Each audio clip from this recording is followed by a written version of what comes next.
ഗുജറാത്തിലെ പരമ്പര സ്ഫോടന കേസിൽ കുറ്റക്കാരെന്ന് കണ്ടെത്തപ്പെട്ട പ്രതികൾക്ക് വിധിച്ച ശിക്ഷകൾ ഗുജറാത്ത് ഹൈക്കോടതി ശരിവെച്ചതോടെ രാജ്യമൊട്ടാകെ ഈ കേസ് വീണ്ടും ശ്രദ്ധ നേടുകയാണ്. 2008 ഗുജറാത്തിലെ വിവിധ സ്ഥലങ്ങളിൽ നടന്ന സ്ഫോടനങ്ങളിൽ 56 പേര് കൊല്ലപ്പെടുകയും 100 കണക്കിന് പേർക്ക് പരിക്കേൽക്കുകയും ചെയ്തിരുന്നു.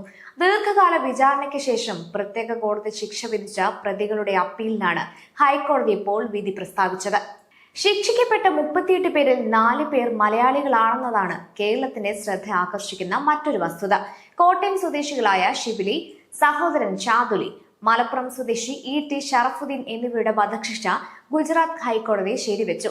അതേസമയം ആലുവ സ്വദേശി മുഹമ്മദ് അൻസാറിന്റെ വധശിക്ഷ മരണം വരെ ജീവപര്യന്തം തടവാക്കി മാറ്റി. ഇതിനിടെയാണ് സോഷ്യൽ മീഡിയയിൽ മറ്റൊരു ചർച്ചയും ശക്തമാവുന്നത്.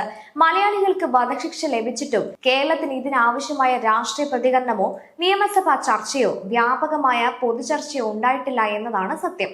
കേരളത്തെ അപമാനിച്ചെന്നാരോപിച്ച് 137 MLA-മാരും ചേർന്ന് പ്രമേയം പാസാക്കേണ്ടതല്ലേ?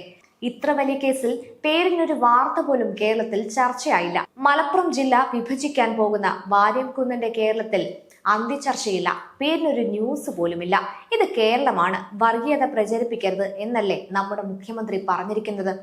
അപ്പോൾ വർഗീയത തീണ്ടാത്ത മാനവരിൽ മഹോന്നതന്റെ നിത്യഹരിത മനോഹര മതേതര കേരളം അങ്ങനെ തന്നെ തുടരട്ടെ. ഈ വിഷയത്തിൽ ഇതുവരെ VD സതീശൻ സർക്കാർ ഔദ്യോഗിക പ്രതികരണം നടത്തിയിട്ടില്ല.